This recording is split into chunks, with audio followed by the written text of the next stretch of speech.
Señores pasajeros, estamos nuevamente al aire. Sigan disfrutando de este vuelo radiofónico en primera clase.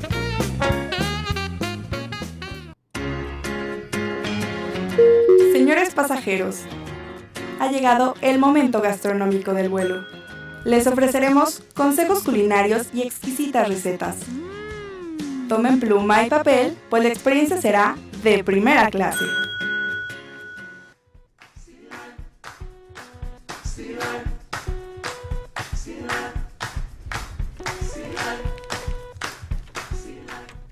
Así es, señores pasajeros, estamos de regreso aquí en primera clase, estamos en la sección del momento gastronómico, son las 7:02, yo soy Ricardo Reyes y bueno, Isabel Torres nos tiene preparado un tema, ¿verdad?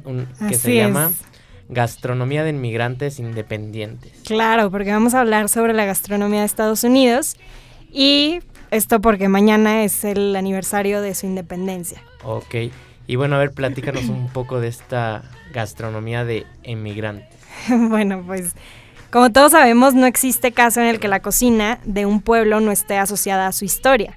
Y la historia de los Estados Unidos de Norteamérica es tan fascinante como su gastronomía, la cual podríamos definir como una interesante y compleja mezcla muy variada de otras culturas, debido a que este poderoso país fue siendo constituido poco a poco por inmigrantes procedentes de diferentes países de Europa, lados, ¿verdad? De Asia y de África mayormente, todos los esclavos y todo esto. Entonces podría como denominarse autóctona. Claro, o sea, una gastronomía autóctona de los indios nativos de Norteamérica, pero el resto es con una fusión de diferentes gastronomías llevadas a distintos extremos. Por un lado se encuentra la famosa fast food, o sea, si tú piensas en gastronomía de Estados Unidos, lo primero que se te viene a la mente es la famosísima fast food, ¿no? Fast food, exacto. Llena de su atractivo marketing y tan señalada últimamente por temas de salud y bienestar. Pero por otra parte está la comida tradicional, fundamentada en las tradiciones ganaderas de antaño, tanto de ganado vacuno como ovino y caprino. Las comidas tradicionales, tanto europeas, asiáticas, africanas y del resto del continente americano, se fueron mezclando con la gastronomía autóctona, siendo rápidamente asimiladas en técnicas e ingredientes y dando lugar a novedosos platillos que han sido exportados a todos los rincones del planeta. Ok, entonces pues ya entendí un poquito, es como la gastronomía que tenían los indios mezclada como con un poquito de todas las culturas. Sí, porque llegan los ingleses, de Asia, de África, pues, muchos europeos, muchos asiáticos y pues una gran parte de africanos. Ok. Asimismo, la enorme extensión del país da como resultado una gran variedad de cocinas regionales, con sus diferentes peculiaridades, mayormente diferenciables por sus distintos ingredientes locales. Por ejemplo, en la zona este del país abundan los platos, por supuesto, a base de pescados y mariscos, como la tradicional langosta de Maine o el cangrejo azul de Maryland, mientras que en el medio oeste la base de la gastronomía es la carne de vacuno. Ok. Entonces va variando dependiendo de la zona. Dependiendo de la zona y cómo se fueron asentando las culturas, ¿no? Bueno, y además en el este, pues, en el oeste, pues es como todo lo vaquero, todo lo de carne, cositas y todo eso. Pero bueno, en realidad la cocina tradicional de Estados Unidos proviene de las experiencias culinarias, como te decía, de los nativos existentes antes de la colonización de estas tierras. El consumo de insumos como el pavo, el maíz, las habas, el girasol, las papas, pimientos y diversas formas de pepinos eran típicos en la dieta de los indios nativos y son hoy en día ingredientes muy celebrados en las especialidades estadounidenses regionales.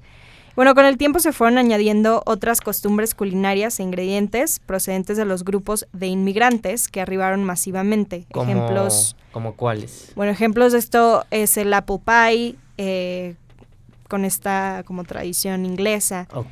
La pizza italiana, los chowders, los hot dogs y las hamburguesas alemanas, todos con un común origen en platos de cocinas europeas. Perfecto, y yo supongo que también México ha de haber aportado algo, ¿no? Por supuesto. Que estamos aquí al ladito. Todo mundo conoce la cocina Tex-Mex. Claro. Que se funde con nuestra cocina mexicana y con un poquito con la española, dando lugar, por ejemplo, al chili con carne o los tacos, ¿no? Los tacos.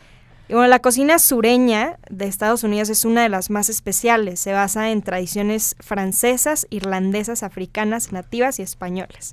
Por ejemplo, de la muy cocina, mezclado. exacto, de la cocina afroamericana provienen los estofados y barbacoas a base de verduras y los restos menos apreciados de la carne. De la cocina cajún se pueden rescatar platillos a base de arroz, maíz y verdura, básicamente cebolla, pimiento y apio.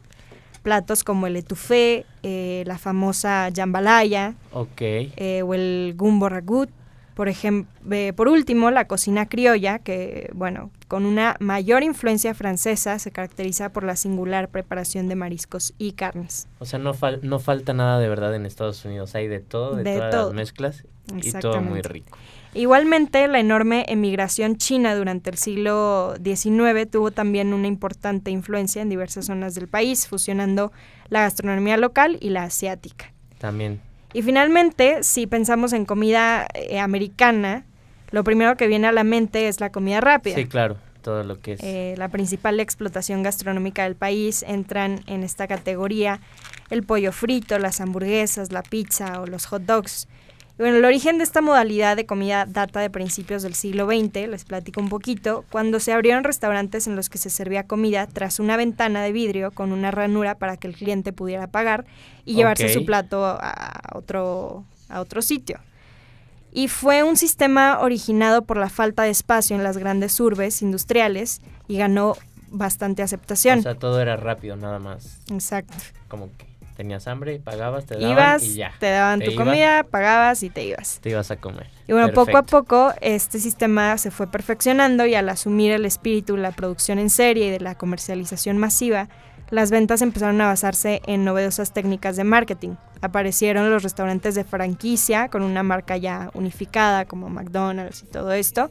El auge de los drive-thru en los años 40 son una prueba del arrollador éxito de este estilo de cocina.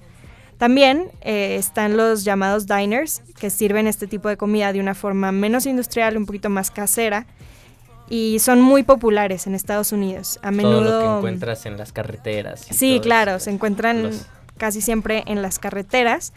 Y así como un día llegó a ser un país libre originando los movimientos independentistas a lo largo de todo el continente, pues igualmente su gastronomía seguirá siempre en constante evolución, pero pues como decíamos, una mezcla de todo. De muchas tradiciones del país, del mundo. De todo pues, el mundo en países Estados Unidos. del Oye, mundo. pues qué buen tema, ya tenemos ahí todos los datos de todas las cocinas que se fueron haciendo en Estados Unidos. Sí, es muy interesante esta parte de la historia. Y ahora nos tienes unos tips culinarios, ¿verdad? Nos platicabas ya hace unos momentos que son consejos de Julia Child.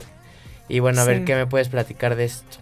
Bueno, como muchos sabrán, Julia Child, una estadounidense que enseñó a su país a cocinar platillos entrañables por el puro placer de hacerlo. Ella empezó a cocinar a los 40 años. Ok.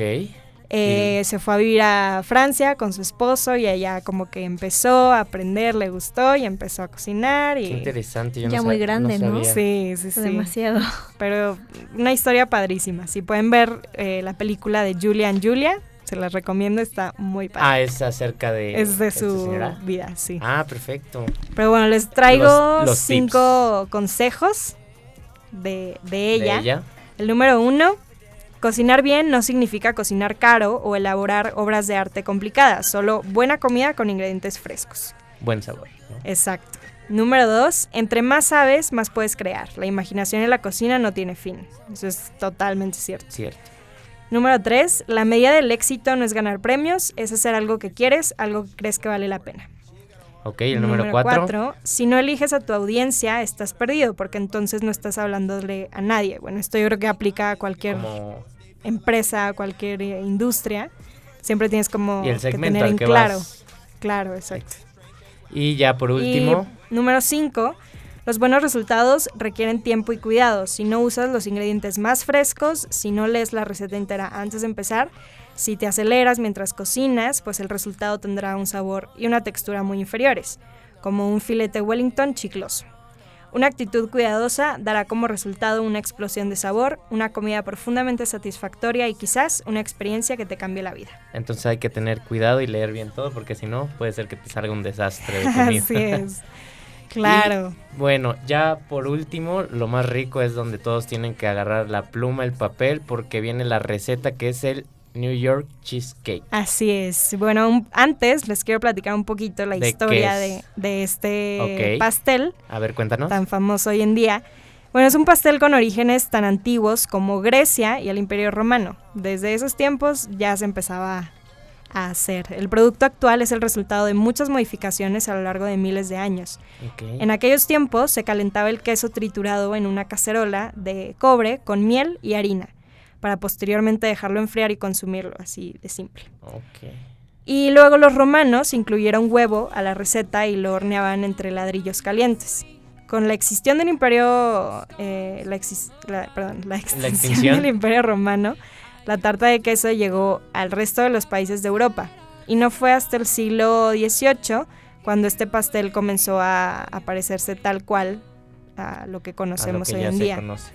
Hasta que finalmente llegó a América, llevada por los primeros colonos europeos, y la adición del queso crema a la receta llegó hasta 1872, cuando un fabricante quesero de Nueva York trataba de producir una variedad de queso francés y por casualidad obtuvo un queso suave y cremoso. O sea, fue a base de un experimento ahí que no salió. Claro. Y bueno, años más tarde, este queso suave y cremoso era vendido bajo el nombre de Philadelphia Cream.